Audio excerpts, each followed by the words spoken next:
Hey folks, this is Vince with Dad's Gaming Addiction, and welcome to another Board Game Award video. So we do these every year, but before I get into that, let's go ahead and introduce our partner in crime. Next to me is... Idly.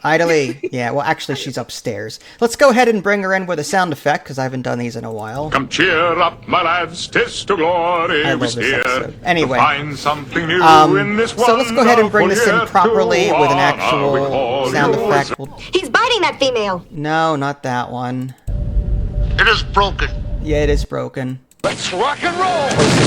Okay. Just bear with me. Stay a while and listen. Yeah, stay a while and listen. There we go. That's okay, perfect. that's perfect. Okay, so last year we didn't have time to do a yearly board game video. We typically do one at the end of every year. It's like the 2020 whatever board game award, and we didn't have time to do it last year. This year, we decided to go ahead and just encompass both last year and this year. So this is a list of games that we played both last year and this year, and we decided on 15 of them, and we kind of combined our lists into one giant list. So rather than have like 10 for me, 10 for her, in no particular order, we're just going to show you a board game and talk about it, just to make it super easy. So let's just jump right into it here. Again, these are in no particular order, but these are games that we have played 2024, 2025. It doesn't mean they were released during that time. It just means that we played them. So let's go ahead and go right into our first one here. And what you're looking at right now is a game called Star Tycoon. Peter is the developer behind this, Peter and Alkira. Really nice people. They're in Australia, I think. And yeah, I got a copy of this last year, I believe, like a prototype copy, and I covered it, and then I finally got like a actual copy once the Kickstarter was done. It's a deck building game, or a tableau building game, I should say, where you're putting planets in front of you and you're putting developments under those planets with the idea of gaining resources every turn with the icons that you're getting. So you're getting like purple resources, green resources, brown resources, and then you're going to be using those resources on your turn to acquire more cards to add to your tableau. So it's really cool. It's got this like Splendor-like mechanic about it, but it's also got this like galactic market where goods become cheaper or more expensive depending on how people are buying and selling these various goods.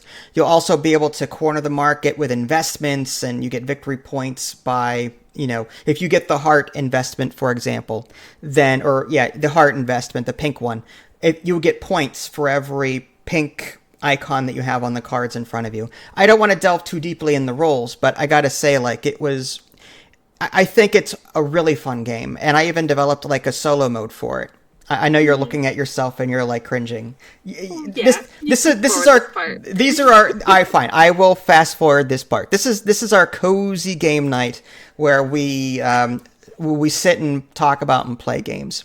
So, do you have any thoughts about this one? Because I gotta say, this is the art is well done. The gameplay flow, they've changed the way the game is played. Like, at first, it was just developed by Peter and Alkira, but then a publisher got involved, and they kind of changed the way the game plays a little bit, how a round plays out.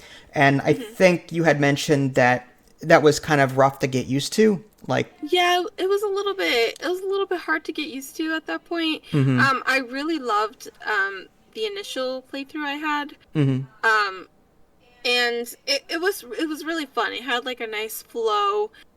Sometimes it was really difficult to make a comeback, I guess, if I remember correctly. But then I got used to the changes that were made, and I do like it. You know, I still like it just as much as I liked it the first time. Whereas when the changes did come, it was like, oh man, and then I had to get used to that. But then I started liking it a lot more, and it does flow nicely. The art is amazing. And yeah, there's no dog in the game. No, he comes separately as a separate purchase. No, we would never give up our tiki. No. But yeah, it's a fantastic game. It's definitely one of our favorites. It's one that I developed my own Automa mode for. There is an inherent solo mode with it, but I developed. I don't worry, I got you covered. Thank you. I appreciate that. Yeah. So yeah. I even developed my own like deck of cards for it, for an Automa deck, so that you draw the card and it tells you how the market changes and stuff like that, and AI behavior. So when I have the time to do something like that, or the inclination or the drive to do something like that, means I'm really invested in that game. And yeah, so that's how I felt like with this one. So yeah, it has its own inherent solo mode, and it's well done. There is a promo pack that I'm being sent within, I guess, a month or two. Promo pack number 2, which has sort of adjustments to the solo mode. It has like extra things that are being added to it. And I've already released several videos on that, so go check that out if you're interested. But yeah, the first game I really wanted to highlight was Star Tycoon. Again, these are in no particular order. But yeah, I gotta say, if I were to order it, Star Tycoon would definitely be up on the top of my list, because it's a game that I can. It is, yeah. That really, it's very well done. I can rarely find anything wrong with it. So, all right, so we'll move on to another one, or would you like to watch yourself talk? Please, let's keep going. Keep going. All right, sure. Should we bring this? I wish I can cover that part. No, you're fine. It's fine. No, I'm gonna. Let's all laugh at Idly here. Back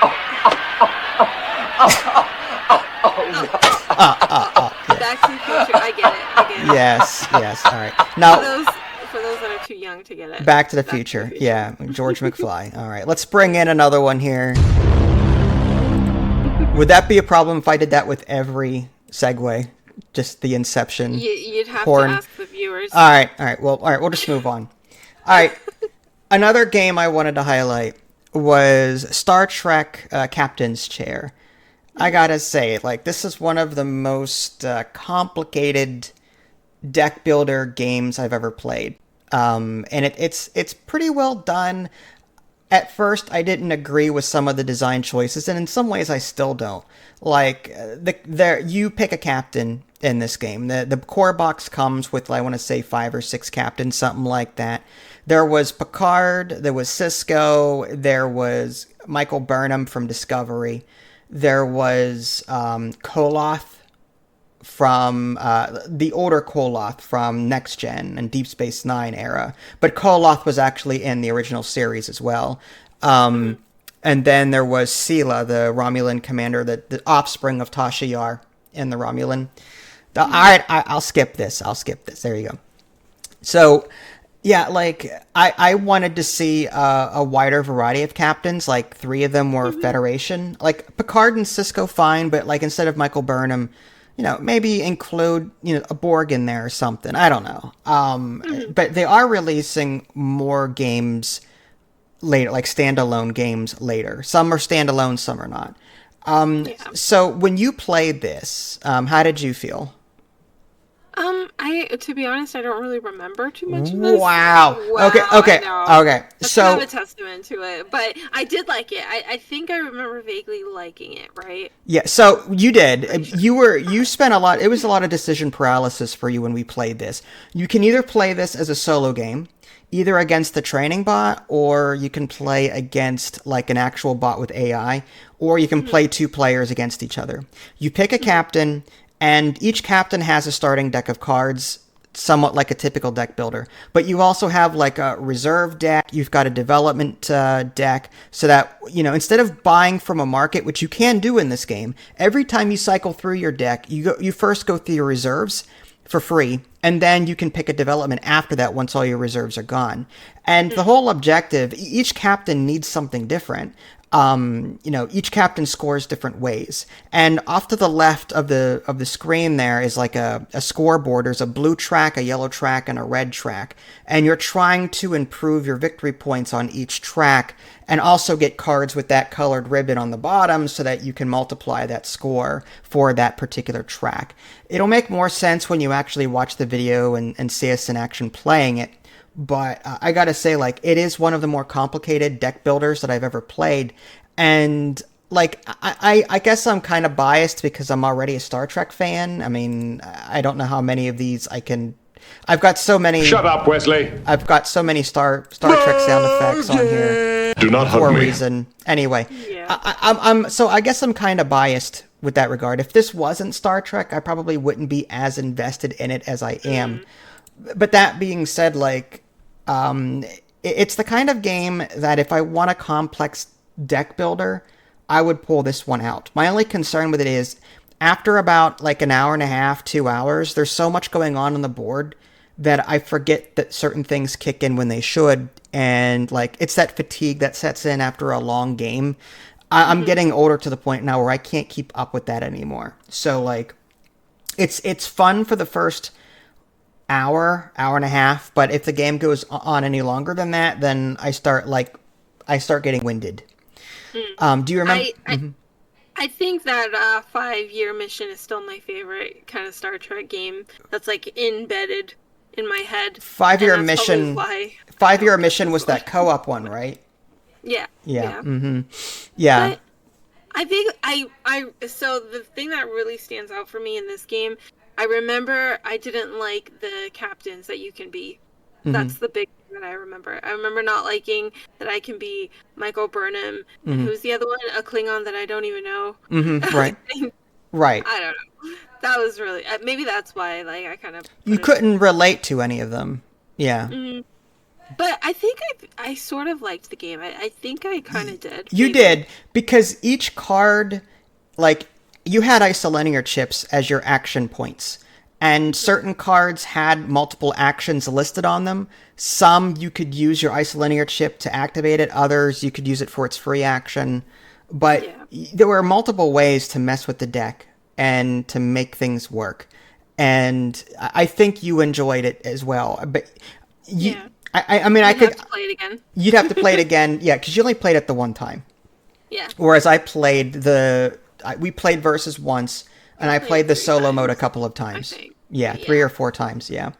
So I like this game as well. So that's why I'm covering it. So we'll move on to the next one here. Now I kind of lumped in both here, the search for lost species and UAP. I mean, there is the search for Planet X as well. There's 3 games in that series. The search for Planet X came first, search for lost species came after that, and search for UAPs came after that. The one featured here is the search for UAPs. And I'm including both lost species and UAP with this entry because they play somewhat similar to each other. But and all 3 games play the same way. It's one of those find the hidden thing kind of game. In each game, no matter what you're doing, you're trying to find the hidden thing, okay? And you're using logic puzzle clues in order to figure out what space it's on. And as you find things in the environment, whether it's space or on the ground, you're going to use their logic rules to figure out where things both are and aren't. And you're ultimately trying to find either the search for Planet X, the search for the lost species, or the search for UAP. You're trying to find one of those things depending on what game you're playing. Any thoughts about this game? I love this game. This is such a fantastic game. I played it sometimes at night by myself with the app. That's amazing to me that you developed your own way to play without the board. Like, that's really cool. I just took a little picture of it, and then I edit it when I need to. That's one way to do it.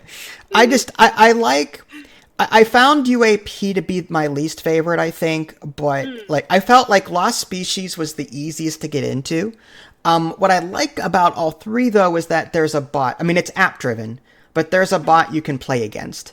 In the search for Planet X and UAP, the bot is challenging, whereas Lost Species not so much. Like, I had an easier time playing Lost Species than I did the other 2 with the bot. But I love the logic puzzles in this. Like, I love, okay, I discovered a comet here in this sector, and that means that there has to be another one over here, or that means this can't be this because comets aren't next to this thing, or whatever, or the couscous, or whatever they're called on the... Couscous. Not couscous, it was couscous, remember? Anyway. I forgot. Yeah, so, I love games like this where we're trying to find the hidden thing.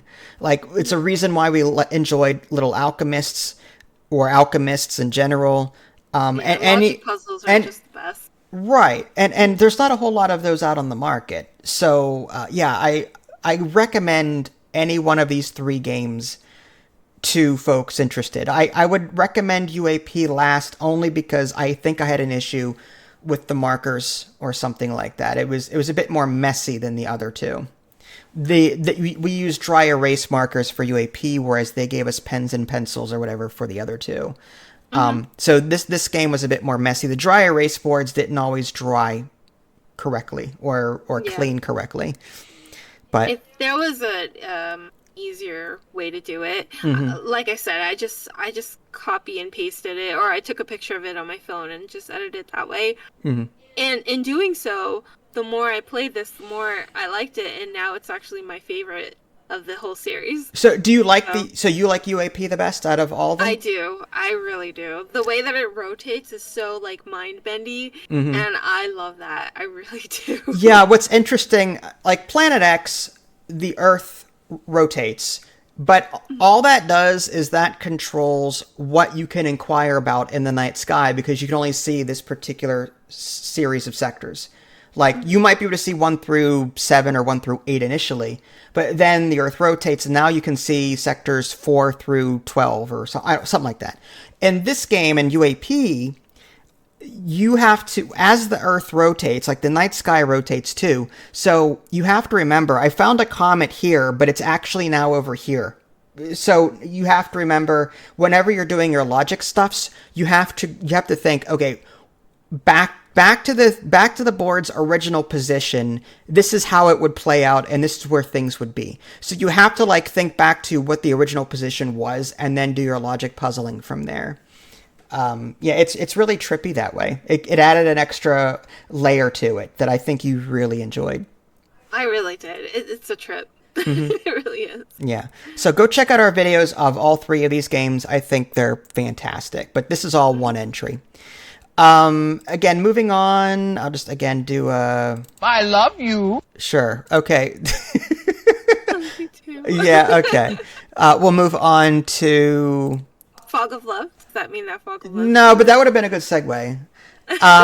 This is Star Wars Battle of Hoth. This is a more recent game that we acquired, and at first I didn't think that she would like it, and I'm still not sure if she does. But it's one of those, like you're not into war/battle/strategy tabletop games where you're moving figures around a board and calculating how their attacks should play out, and you're not a fan of that. But with this, I think it was simple enough to where, even though we're moving things around and trying to puzzle out where our unit should be, it was simple enough to where you got it, and you beat me like the first 2 or 3 games that we played together. And all it is you've got a hand of cards, and the cards tell you what you can do with your action for that turn. Like activate 2 units in the left quadrant, or activate 3 units in the right quadrant, or activate any 2 troops or something like that. You play the card, you do the things, you move, you shoot, and then the other player gets to go. How did you really feel about this? I did like the game, but if it wasn't for the cards, I probably wouldn't have liked it that much. I like that it kind of limits you a little bit, because there's so much decision paralysis on my end when it comes to these types of tactical games, and I'm really bad at stuff like this. So having both those awful flaws, it makes me hate games like this. But I love that there's a limit to it because of these cards. Like, you can only move this side, and you can only move this side. You can move both this side and this side. And it's like, okay, that's a little bit better. And it softens the blow, I guess, if you lose. And I don't know, I really did enjoy it. It's not my preferred game, but this is definitely something I can play. So that's and I like the campaign books too. It's just a series of 3 or 4 missions. So you play the first mission, and depending on who won, you would then the game book would say, okay, the rebel player won, so now go to scenario 3 and do this. And you also, if you completed your bonus objective, then you also get this extra thing for your next battle only, or something like that. So I love that there's also 2 different campaign books in here. So, all right. So with that being said, we'll move on. We must. I'm so sorry. We have to. We have to. Stay on target. Stay on target. Wow. All right. How many do you have? Perhaps you think you're being treated unfairly. Or Help you, I can. Yes. Jeez, he must have a lot. I am the Senate. I am the Senate. Yeah, I have a couple. Okay. All right. Let's move on to The Last Command. This is a game that I covered for its Kickstarter, and the developer was kind enough to send me a full copy once the campaign was successful, when it was. This is another deck builder, but it's unique in the sense that there's a system deck and like an employee deck or a crew deck, I think it's called. Oh, I remember this one. Yeah. Yeah, and it's a versus game, 1 versus 1. But I did develop a solo mode for it, and I also developed a co-op mode for it, I think. I don't remember if the solo mode came inherent or not. I can't remember. But I do remember creating a co-op mode so that we could work together against an invisible foe. But it did operate in certain ways by drawing dice from a bag. I can't remember what it was. Go watch the video that I made. Anyway, so the way it works is you're putting like weapon cards. You've got 3 different like system slots. You've got red, blue, and green, and you're putting systems there, and you can activate them, but you can also put crew underneath these systems so that their iconography matches, so that the end of your turn comes, if you've got any matching icons between crew and system, the bonus actions activate automatically for free. So you're sort of juggling crew and systems. But the thing is, when you have to shuffle a deck because you have no more cards in your draw pile, like you take your discard pile and then reshuffle it, you're also taking the cards from that deck that are out in your tableau and putting them back as well. So your tableau isn't ever growing. It grows for a little bit, but then you run out of cards, so then you have to put everything back, and then you start over again from that deck. So your system and your crew, though, those are 2 separate decks. So you don't have to put everything back, just the deck that you're reshuffling. So do you remember this one? How do you feel about that? I think I do, because I remember the malfunctions, and Those were awful. I think I was giving you like a bunch of malfunctions. Yeah, you were seeding my deck with a bunch of cards that every time they came up, they did a damage to me, and I had to keep drawing. So you're plinking away. Yeah, but you actually ended up beating me, I think, right? Barely. I had to buy a whole bunch of repair. I bought a whole bunch of repair cards so that I could keep up with your damage over time effects that you were doing. That was crazy. So, like, this one kind of, it took a little bit to get used to. It's, I don't know, it's really hard to describe how much I did like the game, but at the same time, I can see people getting really frustrated with this one because of the malfunctions, I think, or because of how kind of different it plays from other deck builders. Yeah, I mean it's not your typical Star Realms, kind of deck builder or Dominion. The developer really took this in a different way, like a different route with it. Like, not a lot of games have a dual deck building system. So when you're buying a card, you have to decide, am I going to buy a crew member that I add to this deck? Or do I buy a system that I'm going to add to this deck? Do I have enough power to use these systems whenever it's my turn? Do I need to buy more engineering system cards so I can get more power? Should I get more blue cards maybe that give me money so that I can afford more cards from the market? Do I get more red cards that focus on damage? But, do I get a crew? So, there's a lot of meaningful decisions to make here, I think. It really stood out to me. I actually really liked it. It was hard to like at first, but then, once you kind of get into it, it's like, okay, now I get it. But I can still seeing it being like, oh my gosh, I don't want to play this one. But I did genuinely like it. I would actually play this again. Even versus mode, I would. Really? Yeah. And I'm not a versus kind of person. No, you like your co-ops. Yeah. I do. I love co-ops. But I think I'm not that competitive either. It's just, Oh, bull. nice to work together. Bull. Hold on. Oh, no. There's no way. No, you're wrong. No, but I mean, so this one was actually really fun. I liked really trying to puzzle out, you know, how much repair can you get away with, and how much damage you can also get away with, and things like that. So, yeah, this one was a fun one. Yeah, this one's kind of up there. Yeah. Yeah, The Last Command. It was a good one. All right, sound effect to move us on. Sure. Tesseract.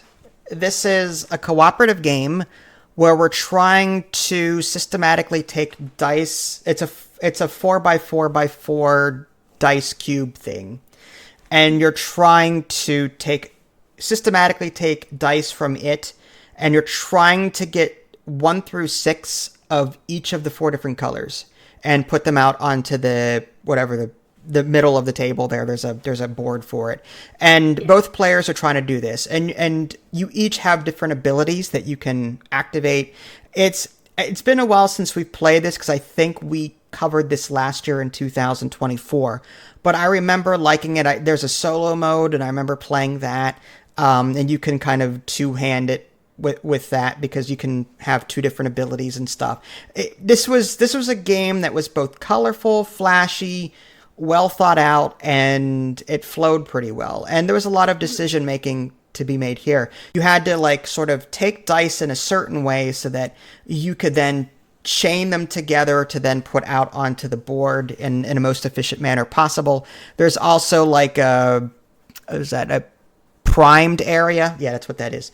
And that was kind of that's a bad area. The more dice can get added to the prime area, and I think if there's 3 dice in a column, bad things happen. So you're trying to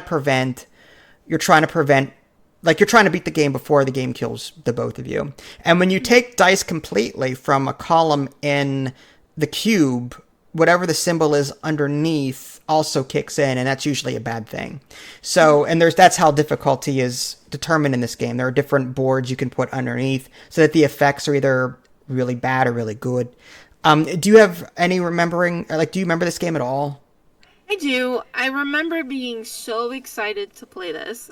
I was so excited. It was a co-op. It looked pretty, and it was like a matching thing, right? Yeah, it was kind of. Yeah, it was like you had to get dice in a set or a run, if I remember correctly, in order to get them out there on the board so that we could win. And I was so excited to play this, and I remember when you were explaining the rules to me, my excitement for this game went down a little bit. I was like, "Well, that's I'm good for that." You know. No. It has nothing to do with you. Nothing to do with you. Yeah. It was just I was just like, really? I gotta do this. I gotta do that. It's like, oh man. I am so wounded. I am wounded. No. Oh my gosh. And I was just really kind of overwhelmed, I think, and I probably misunderstood some of the rules. But then I played this, and I thought it was really fun, and I ended up enjoying it. I would not mind trying to play this again, because I remember not feeling as excited as I was wanting to play it. I think I understand. It was kind of like when I described the game to you, you got really excited for it because you thought it might have been one thing, but then it turned out to be slightly different than what you expected. So I kind of see what you're saying there. Yeah, but yeah. I still would want to play this again. I think I still liked it a lot, and I had fun with it. It's just kind of frustrating to get, So yeah, but I still enjoyed playing this game enough to put it on this list, because I don't know what it is, but I think what really made me happy was that all the different people that you can be, or the abilities that you can have, really change the way the game is played. Especially if you're playing solo and you want to two-hand it with 2 different abilities, or if you want to house roll it and even have 3, I don't care. Do what you want. But I'm just saying, it's a puzzly kind of game with dice, and it's a lot of fun. So yeah, Tesseract. Give this one a look. I think it's definitely worth checking out. Moving on to a game that we've covered recently. This is Unstoppable. This is another one of those really unique deck building games where it's kind of it's got that Mystic Veil approach to it. In fact, it's by the same developer, I believe. Oh, really? I didn't know that. Yeah. It feels a lot like Canvas, too, in a way. Yeah. Yeah. Well, it has. So the way this game works is, I mean, you've got your deck builder mechanics where you're buying cards from a market, but cards are two-sided typically. And one side is for you, like the good side, and then the other side is the bad side. And that has like a threat on it. And you have to, like, your deck, you're putting out the threats at the same, like, you're dealing threats from your deck while also getting cards. It's a weird way to play. And when you beat the threats on your tableau, they turn into cards that get added to your hand.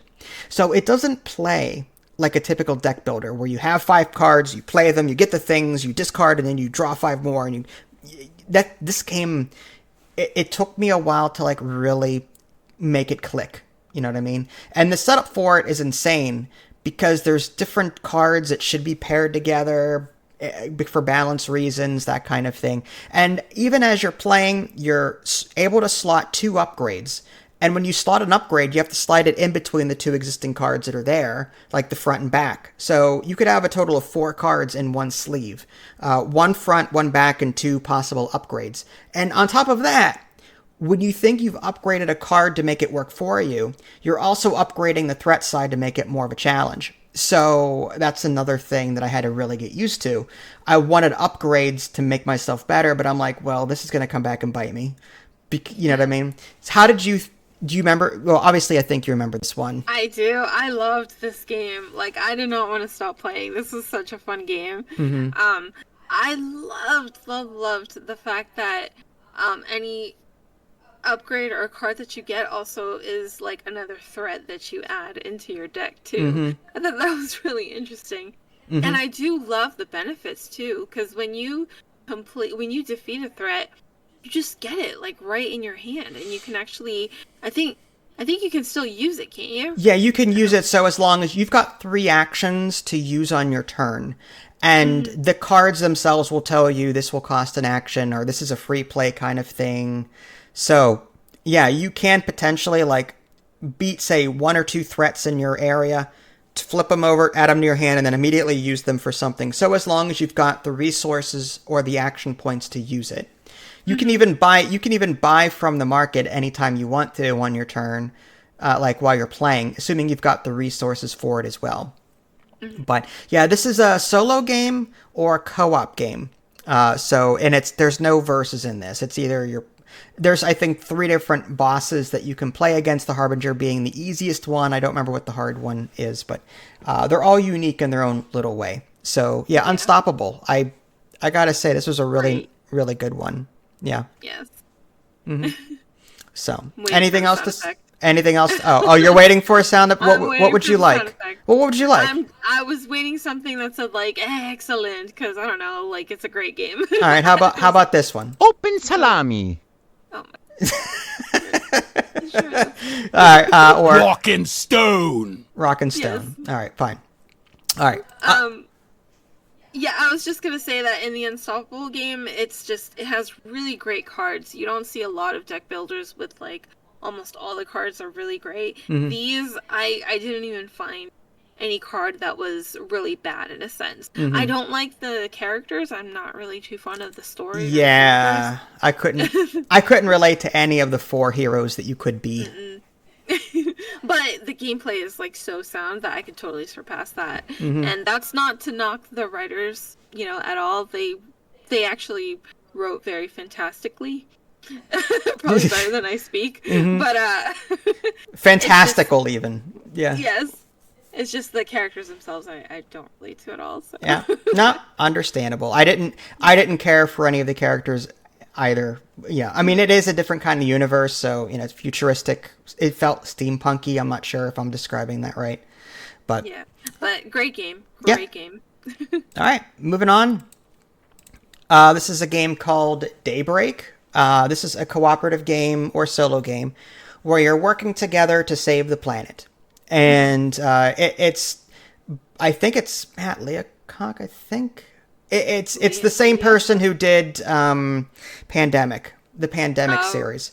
So it's got a similar system where you do the thing to help yourselves, and then the game does a thing to kill you or try to kill you. Do the thing and the thing and the and thing. the thing and the other thing. Yeah. Yeah. And in this case, like, each player is a country, and we have our own, like, pollution board, I guess, where we're using both clean and dirty energy. And like, we're trying to power homes, which is what we need to do. But we've got a 5-column set of actions that we can do. Whenever we play a card, we can play it to, like, a column, either in the front or like in the back, and there's tags everywhere. So, like, if you add it to the back, you're adding its tags to whatever's on the front of the stack, and it's buffing it in some way, assuming that they synergize.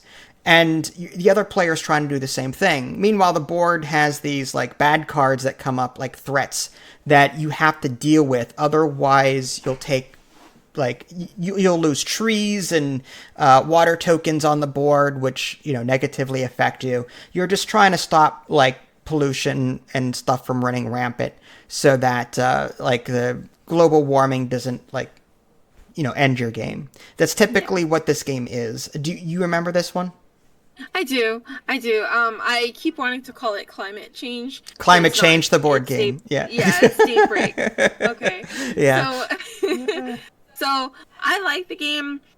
It looks great. It looks fantastic. There's a few little things I think that I didn't like game mechanic wise, but I don't really remember it. Mm-hmm. But I liked the gameplay loop, and I liked that it had that pandemic feel of, oh my gosh, stuff could hit the fan, if you don't keep things under control. Mm-hmm. And that's basically what this game is. You got to keep stuff under control with certain cards and resources and resource tracking and all that stuff. It was really good.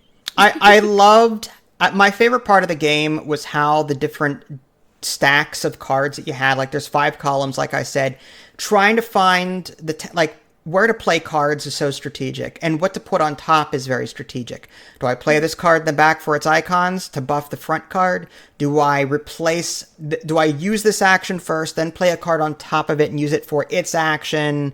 But then I don't have that ability anymore. Do I really need it now that I've got this other card? There's a lot of decision paralysis when it comes to building all 5 of your columns. And that is my favorite part of the game. I mean, I do like that you've got your own little pollution board, and you're trying to turn dirty energy into clean energy and that stuff. And, you've got different kinds of defenses against the threats that you're seeing. But yeah, I love the quote unquote deck building of it. Yeah, I liked it all, really. The deck building aspect, I vaguely remember that it was kind of frustrating, because I like stacking things so that it's more powerful. Like, you get more powerful and more powerful. In this one, it's the same thing, but you're always kind of sacrificing your friend card so that it's not, so you can't be as powerful as you kind of want to be. Right. But you just have to work up to that. But then by that time, then it suffers, the game suffers from other games, engine building games, where by the time you get super powerful, the game's over. Yeah. Mm-hmm. Mm-hmm. So, but yeah. It was pretty good. I highly recommend Daybreak. My only complaint with it was, like, the developer was trying to stay eco-friendly, and all of the stuff in the box were, like, paper products, I think. But they ended up coming in a little damaged, and my box was dented a little, so I'm just saying, like, I appreciate the eco-friendly nature of the components, but at the same time, they are easily damaged. The quality is not as good. Right. I get it. I get what they're Daybreak, climate change. They're trying to be. I get it, but at the same time, I would have preferred acrylic. I'm just saying. So anyway, so that was Daybreak. Definitely give this one a look. It's a lot of fun. Moving on to, we already covered that one. This is a game that we didn't play on the table, but we got digital copies for Canvas. Canvas is a board game where you're sleeving art into, like, you're trying to make a painting, and you're trying to put different cards and layer them in such a way so that the bottom icons match the goals for that game. There are 4 goals that you have to shoot for in any particular game. They can be random, they can be predetermined, it's up to you, but you're trying to layer cards that you're drafting so that when they're overlapping each other, that these symbols are that they're the ones that are visible on the bottom of your painting, and they will score you points based on the goals that are present there, if that makes any sense. Sometimes I ramble and I don't. Idly, how did you feel about Canvas? This is a very simple game, I think, to grasp. It looks really overwhelming and complicated, but it's such a nice little simple game to grasp, honestly. And I love the artistic side of it, where you can layer cards, and sometimes the art is so random and you don't know what you come out with. That's like one of my favorite parts of the game. And we have this as a board game. And I remember after we finished, we were like, man, we need a digital version of this, because this is great. And lo and behold, voila, we got a digital version, and it's fantastic. It was by the digital developer behind this also did Role Player, the digital version of that. It's a shame that they have not released the expansions digitally for Role Player, like the Minions and whatever, I can't remember. Then the Fairy and Friends, or Fiends and Friends, Fairies, whatever. There's Fiends or something. Yeah, there are 2 expansions for Role Player that are on the tabletop that did not make their way into the digital platform. I was hoping that they would release those, but they haven't. But yeah, they also did Canvas here, and it's done pretty well. I think the computer is really tough to beat. But as you said, I like it. Like when you make a painting, you've got names that overlap each other, and you end up with a painting name, and you can pick a background, and you end up with a silly picture when it's all said and done, because they're clear. All the cards in this game are clear. So when you put them over top each other, like, they kind of combine into their own little paint. It's just really cool. It is. Yeah. The only issue I have with it is that it doesn't seem like it's randomly, like the names are randomly generated. I think all the names are actually static for the pictures that they show. They are. It's based on they're the same names. Like the names on the cards are the same as the board game. Like they're static. Yeah. Yeah. But That's still, yeah. But yeah, Canvas Digital, excellent game. So go check that one out. Should I get a sound effect to move us on? Go for it. Shut up, Wesley. Sure. Moving on to a game that you love, Lands of Galzyr. Yes, I was looking at it. I'm like, what is this? Yeah, I love it for the polecat. Or it looks like a ferret to me, but it's a marbled polecat. And in this game, it's all about telling the story. It's a dynamic campaign. You play it over a week, I think, and then you earn a score. But then you can keep going for another week, and then you earn a score. And the score, it's like whose line is it anyway? Like the points really don't matter. Yeah. Instead, you've got it's a light RPG where you can have like 3 items that you can hold, and they each have different tags on them, and those tags may come into play when you're faced with a story app event. Like, do you want to do this? Oh, I've got this event, so I get to roll an extra die or something like that. But you've also got this, like, skill wheel where you can have up to 2 skill points into a particular skill, and that also determines how many dice you can roll when you're up against a particular event that uses that skill. So, like, you're using tags, you're adding skill points to your skill wheel, but you can only have so much, so you kind of have to take away as you add, which is weird. But yeah, like, it's, my only complaint with it was that it was hard for me to set up and, like, make it click and tie it all together. But once I did, once I understood the directions and the instructions, we got into this. It was on our table for like a month, and we just kept playing it every now and again. Yeah. So what were your thoughts on this? I love this game. This is basically a choose your own adventure book on steroids, with a bunch of other little things in it. Yeah, it's so amazing. Sorry, go ahead. No, go ahead. I'm sorry. I keep interrupting. No, it's okay. I was just gonna say that it's fantastic.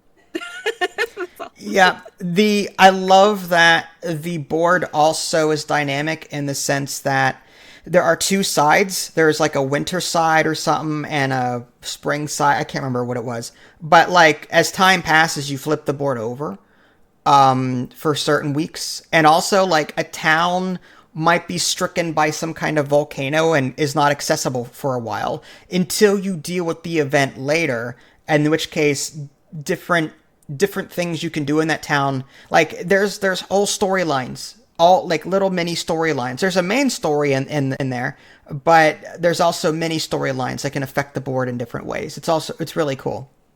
Mm-hmm. But the characters are awesome. They are. They're all cute little animals. But you have to like the fact that it's a light RPG. It's more about the story than anything else. And if you're there to like build a super character, you're not going to, because by the book, you cannot add more than 4 skill points to your little wheel. Now, we house rolled that, I think, and added more over time anyway, because we wanted our characters to get more powerful. But, you know.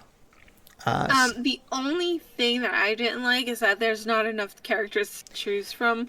But I kind of see why, just because there is a story set, and the book, you know, is kind of scripted a little bit, like, depending on what you go for. But that's okay. It's fine. It's such a great game, and I love that even if you get bad choices or like bad RNG, you can still come back from it. And it's not a complete loss, and everything is so adaptable. The town is adaptable.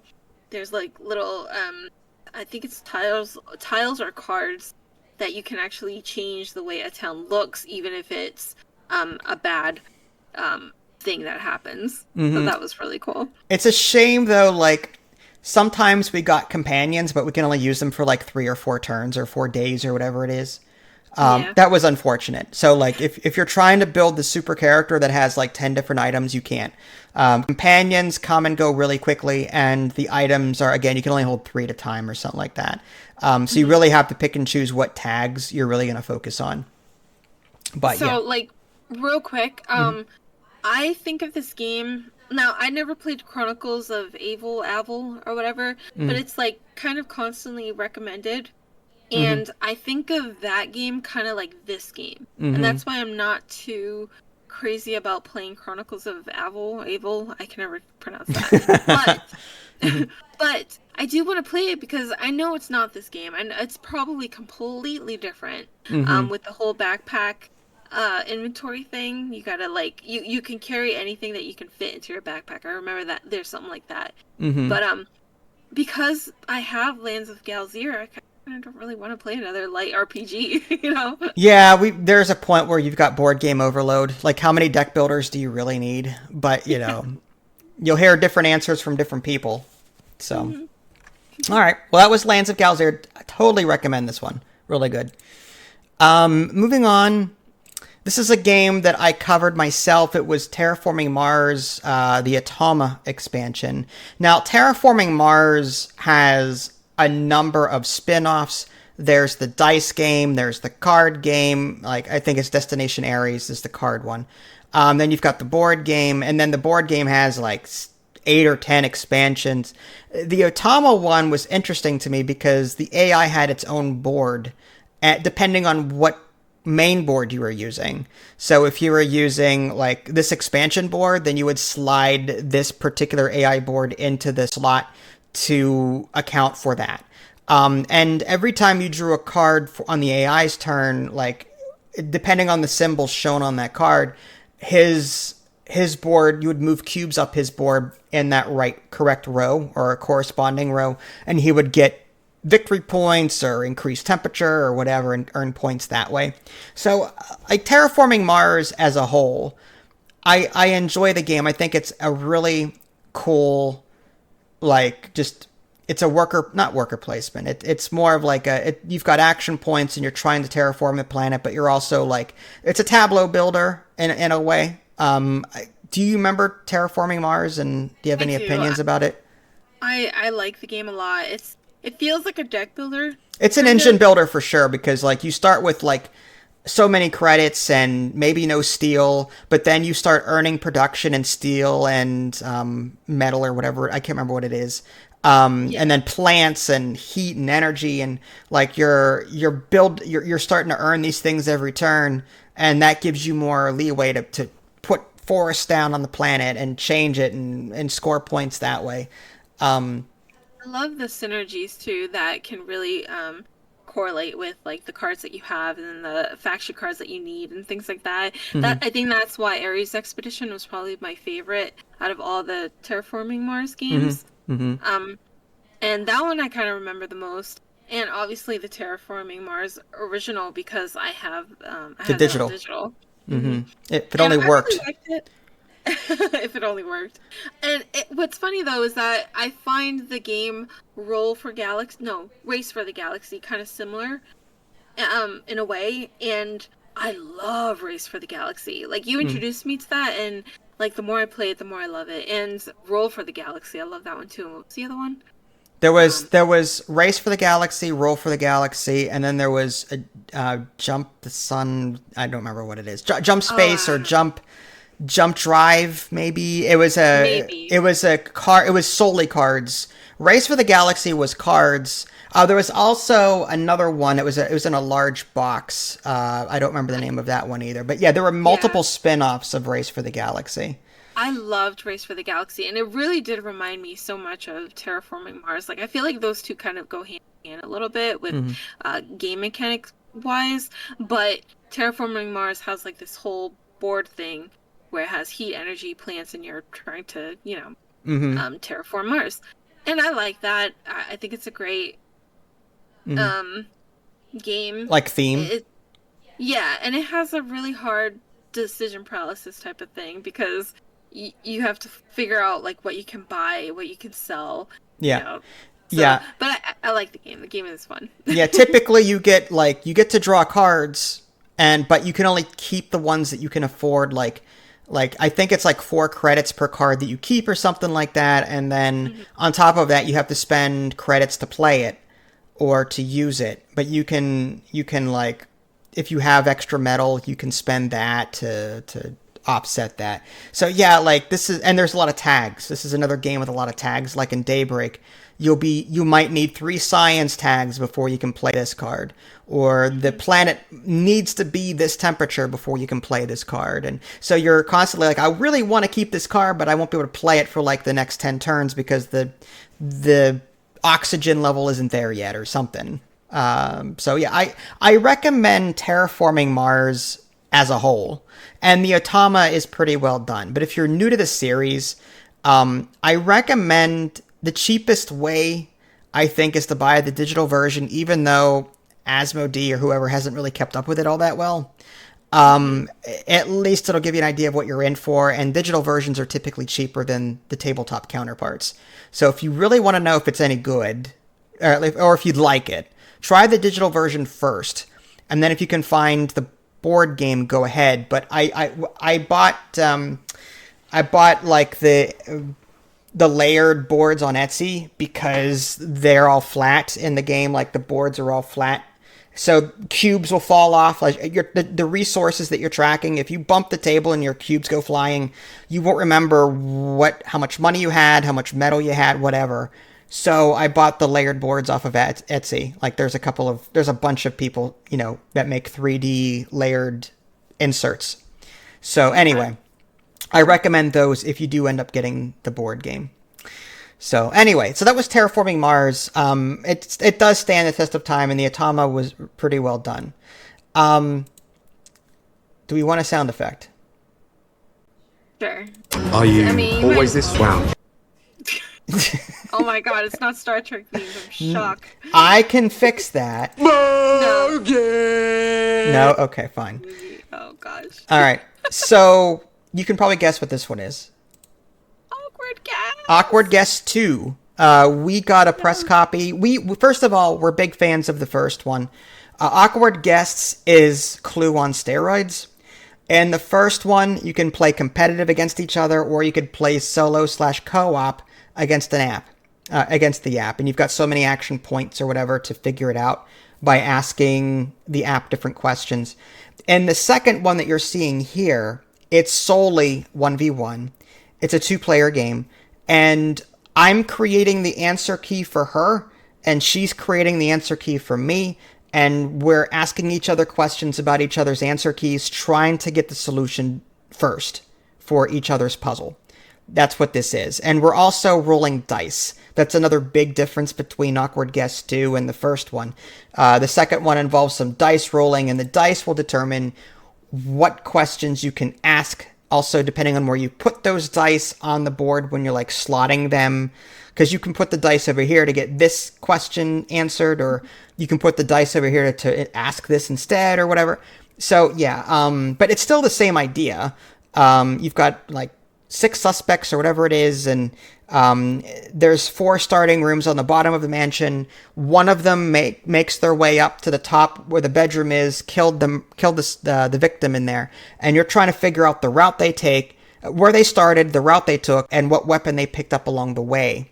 And you have to ask the questions to get that answered.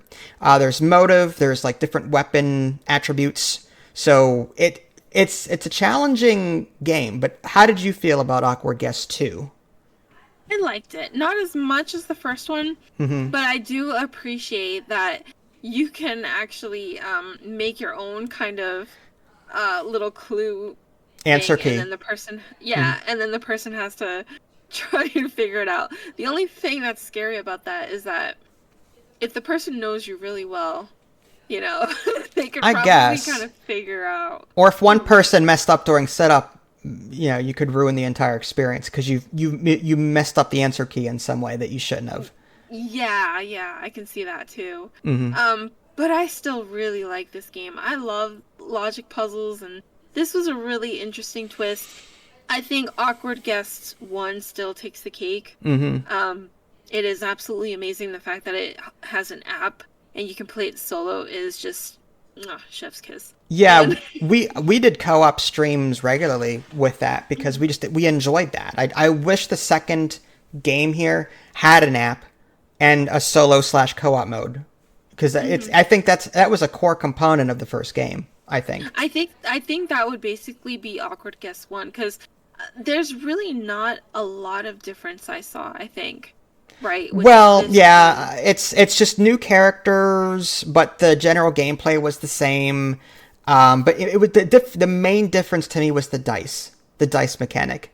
You didn't have that problem there was no dice in the first one. You just what did the dice do? The dice, when you rolled the dice in this game, they came up with different like things that you could ask, like different categories. And you would then slot that dice into the right part of the board that you wanted to ask about.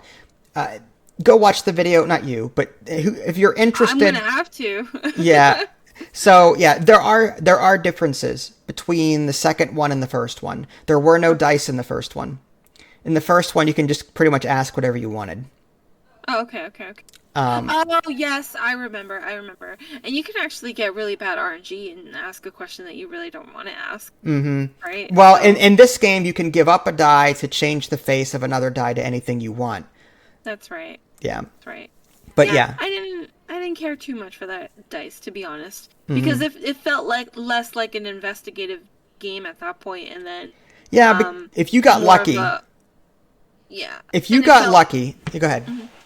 I was gonna say, if you're using dice, you're kind of dependent on RNG, and it feels like less than an actual investigative game. You know, where you're really trying to think and trying to solve something. That's all I was gonna say. It's not a big problem until you have to focus on like a specific area because you've got the other ones nailed shut. If that makes any sense. But you know, even though you can give up one die to get another die to where you want it to be, if your opponent is constantly rolling, I could use these 3 dice. Oh, I can use these 3 dice. Oh, I can use these. So if your opponent is lucky and just gets more information every turn because they're rolling well, and the other player's like, I don't need this anymore, but I have to give up this die to get, you know, so like you're getting less information. Like you said, the RNG is not. I like the first game better, the way that was laid out. But this is still a good game. I know I'm knocking on it right now, but I enjoy puzzly games like this, like logic puzzles.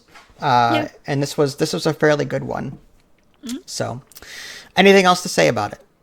Clue on steroids. Always love it. Clue on steroids. Okay. Should we do another sound effect to move on? Sure. Is there a gentleman in your life? I guess. I forgot I had that one. This is for a game that we haven't released the video for yet. It's the Turing Machine. The Turing Machine is, it's a logic puzzle game. There seems to be a common theme here. A trend, yeah. Yeah, where you are going to pick a scenario, and the scenario will tell you what question cards to put out. And these have logic modifiers on them. And what you're trying to do is guess a 3-digit number. And each digit is either a 1, 2, 3, 4, or 5.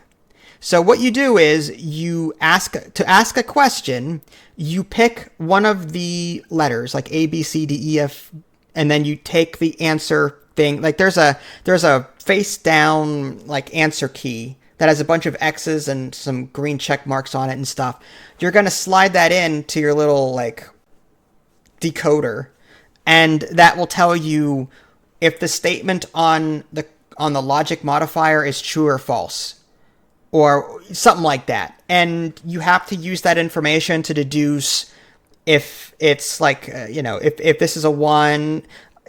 It's hard to explain. It really is. But once you figure it out, it's really cool because when you figure out what it's not, you can use the other questions to okay, I know that the blue triangle is a 4, for example, and this clue over here gave me an affirmative that the other orange number is either equal to or higher than it, and I know it's not 5, so it also must be 4. So knowing certain things and getting information about certain number ranges can help you deduce what things are and are not. And your goal is to get the 3-digit code before your opponent does. How do you feel about Turing Machine? This is one of my favorite games, my all-time favorite games. This feels like when I play this game and I solve something, I love algebra because everything kind of just clicks, like it falls in line. Once you solve something, you solve the next thing, then you solve the next thing. That's what this game feels like. And I'm not trying to scare people who really hate algebra. I'm just saying that it has that satisfying feeling of, things clicking in the right place. And it is such a lovely puzzle, Sudoku puzzle. It's like one of those little, I don't know, it feels like a word search or crossword puzzle. It feels good. I love a good deduction puzzle, and this is it. Just you're guessing. It's like Mastermind. Have you ever played the board game Mastermind, where you've got you're trying to find the 4-digit combination. It's not a digit though; it's colors, like a blue, black, red, and you have one right. You've got 2 others that are right, but they're in the wrong position. It's kind of similar to that. This game, Turing Machine, but it's also it's got its own charm and its own way of playing. There's a solo mode. There's challenges. You can have the computer generate based on various types of difficulty in the app, like it's app driven. There's puzzles and solutions in the book, but to get the most out of this game, you want the app. And it can be actually really difficult because if you kind of misread one of the instructions or the hints or the clues or whatever, it's kind of hard to kind of wrap your mind around. Okay, it's kind of hard to wrap your mind around because you're reading it one way, and then when you think you solved it, it kind of meant the other way, and it's like, oh my gosh, wait a second. It's a real mind bend sometimes on some certain clues, but it's so much fun trying to solve these little puzzles. Okay. Yeah, sorry. No, are you good? Yeah, I'm good. Okay. Bring the next Cleo comment. Actually, No. That's a lot of baloney what you just said to me. Yeah. Baloney. A little bit of Judge Judy in there. All right. Broccoloni. All right. So Turing Machine, excellent game if you can get it. If you like logic puzzles, it's a lot of fun. This is one, you probably recognize this. So, Renegade Games was kind enough to send us this one. It's My Little Pony, the deck building game, Adventures in Equestria, is it? Yes, Equestria. Equestria, okay. I do not have a My Little Pony sound effect. The closest would be, I guess. I can't hear that. It's the Q Mariachi Band. Oh, I see. And John Delancey, who plays Q in Star Trek, also plays Discord in My Little Pony, the voice anyway. Yes. So in My Little Pony, the deck building game, each player takes on the role of one of the ponies. I don't know if...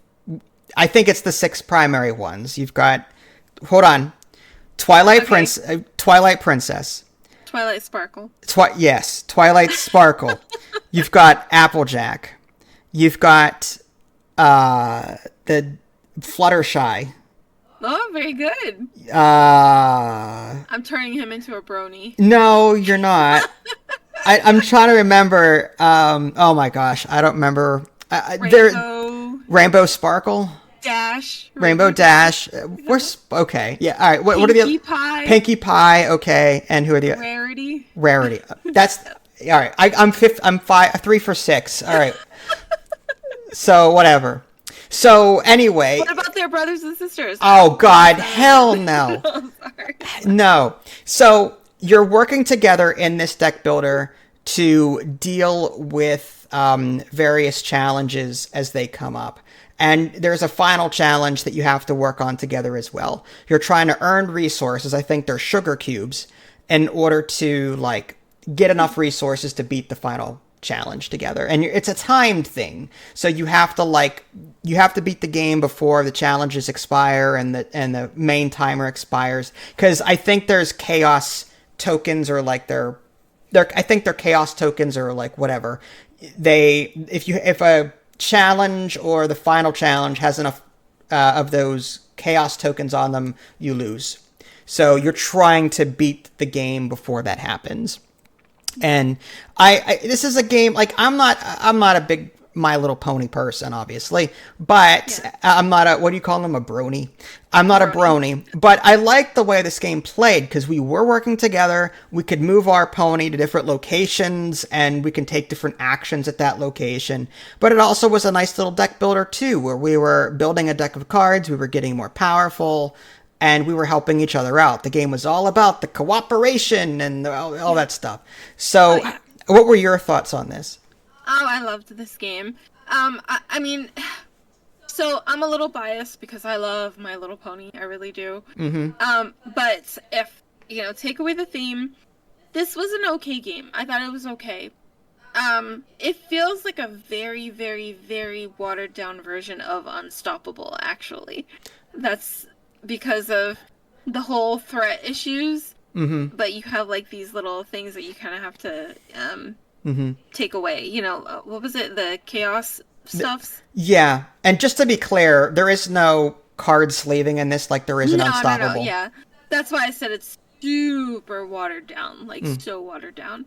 But I still really liked it. I liked that you can actually pick your characters and then choose like where they go, like which place to go to get little buffs. And if you don't have requirements, you can't go to that place and use that certain action or whatever. Mm-hmm.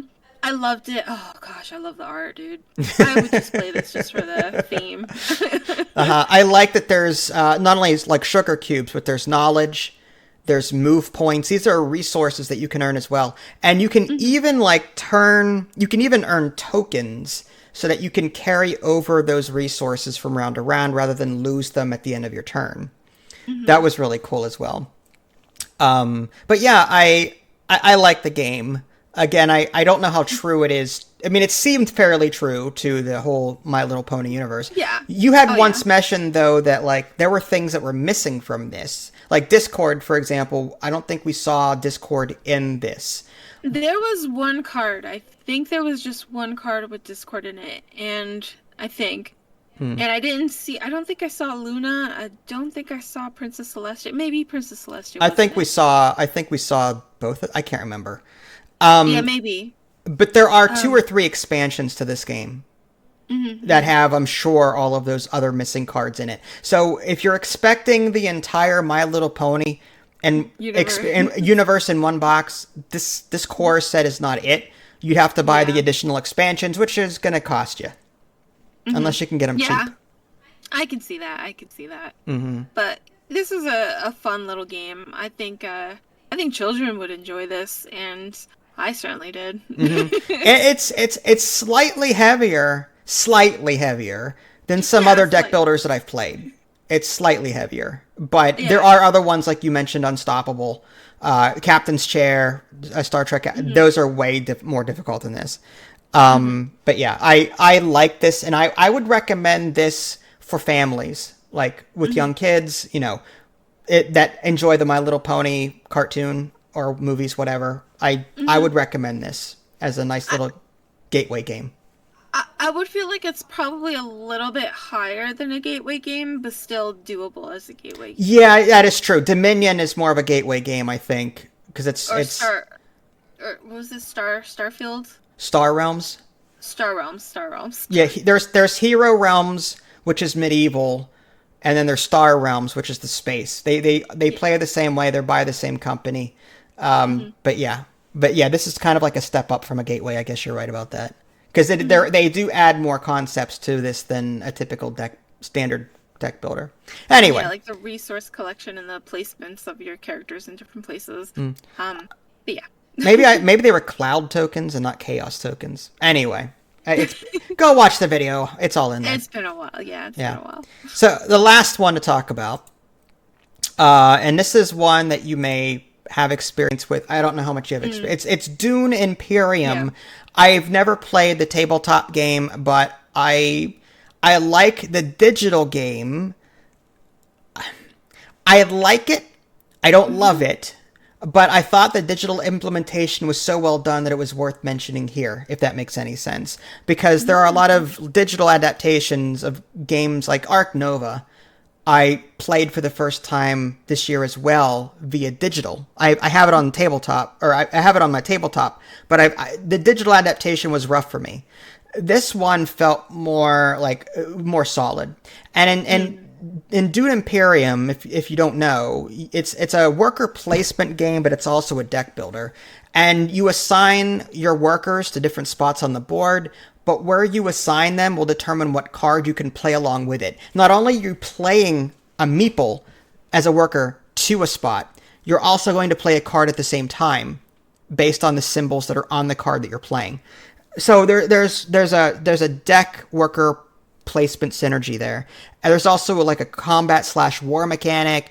You're moving your cube up the different factions track, but ultimately you're trying to get like 10 victory points before everyone else. And again, the computer, the AI, unfortunately, Direwolf Games, the people behind this, anytime they make a digital game, they do not know how to balance difficulties. That's one complaint I have. Even though their implementations are solid, easy is not easy, in my opinion, unless you're one of those like elite people that can play a game so many times that you've got it figured out.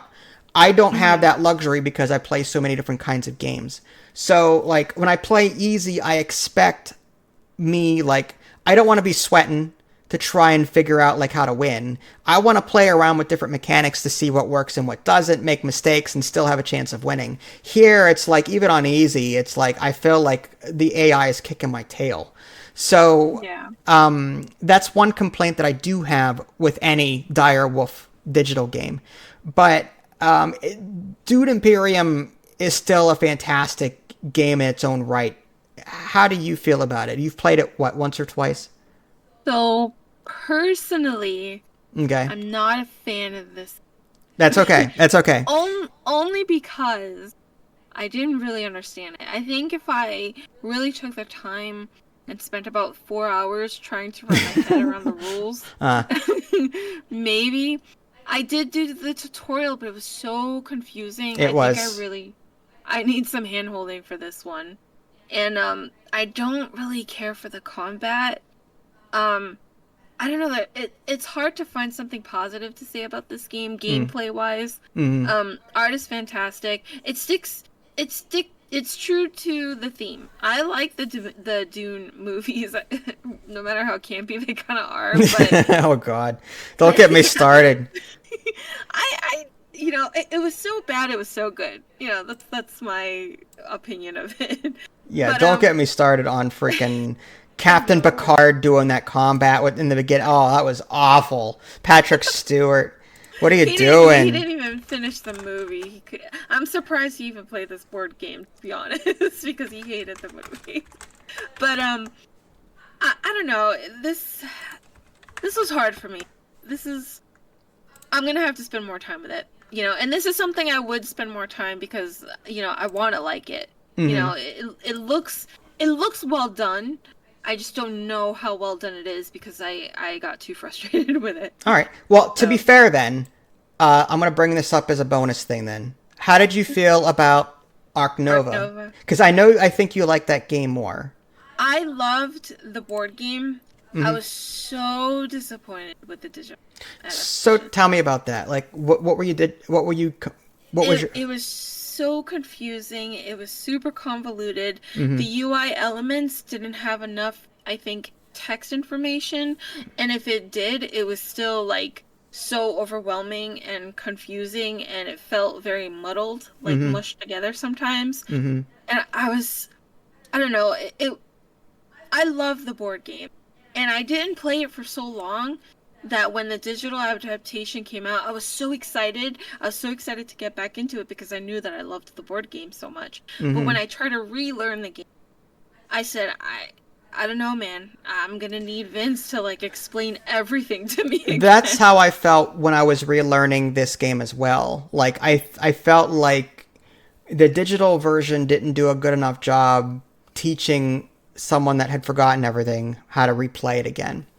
To be completely fair, too, this is a Euro game, right? Yeah, and fairly heavy to me. Yes, it is. It really is. And Dune Imperium is a Euro game as well, correct? Yeah, I guess you could call it that. Yeah.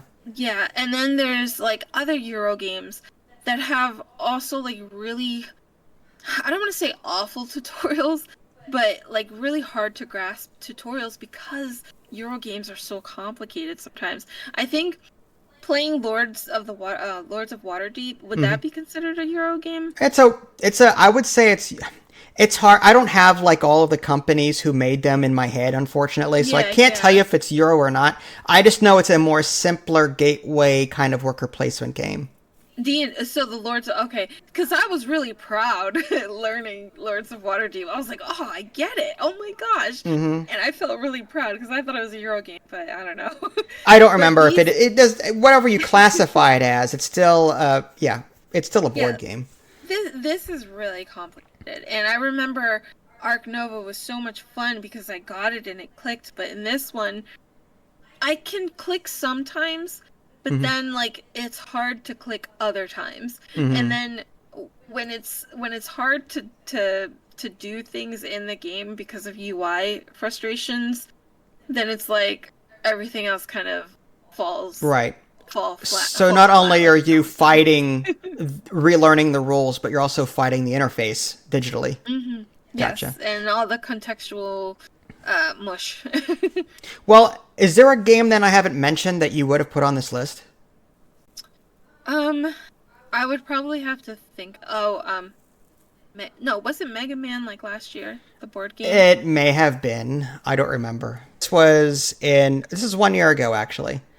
Yeah. Well, what did you like about Mega Man then? I don't know. There's something about it I liked. I didn't even like the video game. Like, I'll be honest. I never really played the You never played Mega Man for Nintendo? I had Mega Man 2. Funny story, like, I played Mega Man not knowing that you could, as you were beating bosses, you could then equip their weapon. I didn't know how to do that. Like, it said in the manual I could, but like, I hit select or something by accident. I'm like, what is this screen where all these different choices come up? What is this? I clicked on, oh my gosh, I have Woodman's ability. I had no idea. I played Mega Man for the longest time, not knowing how to switch weapons. That was really cool. I never had an N64 or a Nintendo. I've always had a Super Nintendo, and I never played Mega Man. I think I played it once at the store, like in the Bleachmere or Walmart stores or whatever, where you can play like those little video games. I think I played it once, and it was okay, but it wasn't like anything crazy. Like Castlevania, I never played really Castlevania much. So. But I loved this board game. Like, there's such a charm to it, and I really liked that it kind of felt co-op-y. I think there was a feeling of co-opness that I liked that some other co-op games lacked. I'm trying to remember it, but I remember rolling a bunch of dice and then assigning some to you possibly, or assigning them to cards I have. It's been a while since I've played it.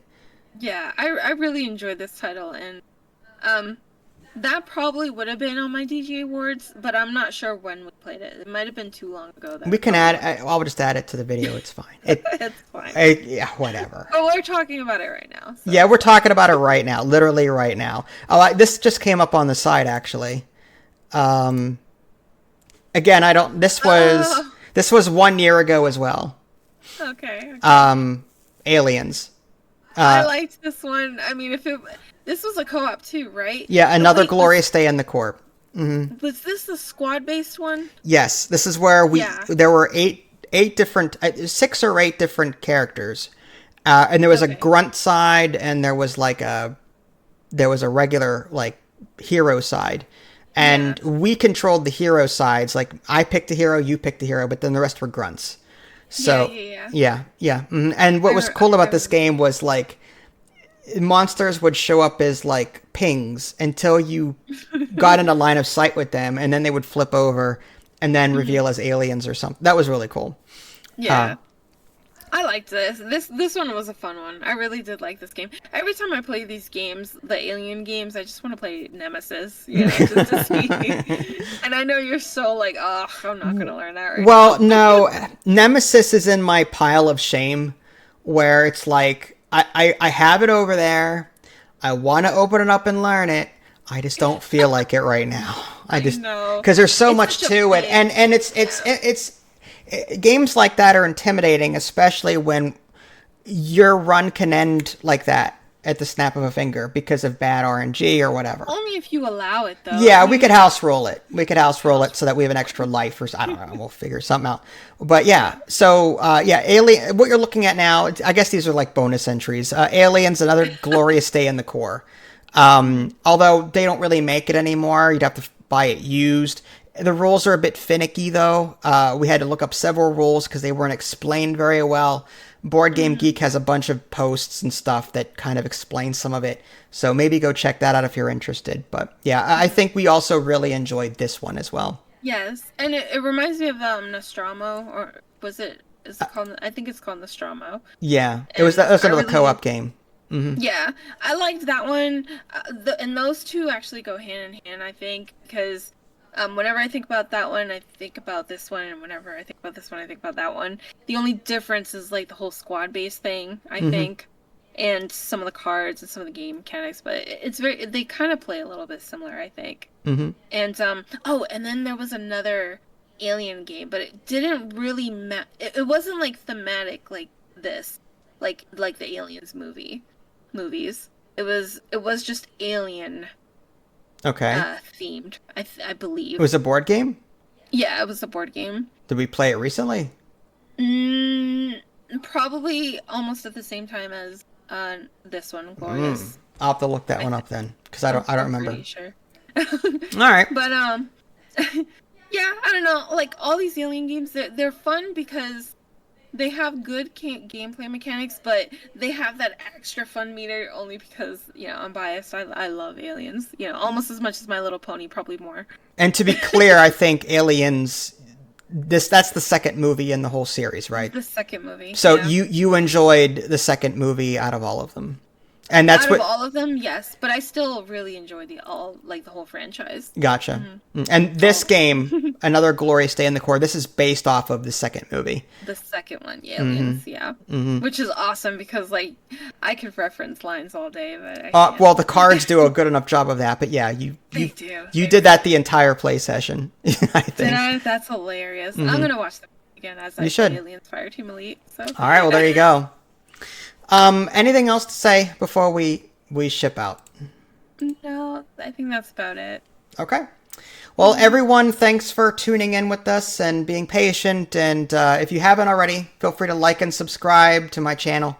That way you can stay up to date with any new content I'm going to publish. And if you want to show your support even more, I do have a Patreon page if you happen to donate. If you're actually one of the top 3 donators, I send out Steam keys to those top 3 every month. So if you're on Steam, you can get some really cool games and nice keys and all that jazz. So yeah, if you're so inclined, you know, and you want to keep supporting the channel, Patreon, like, subscribe, all that jazz.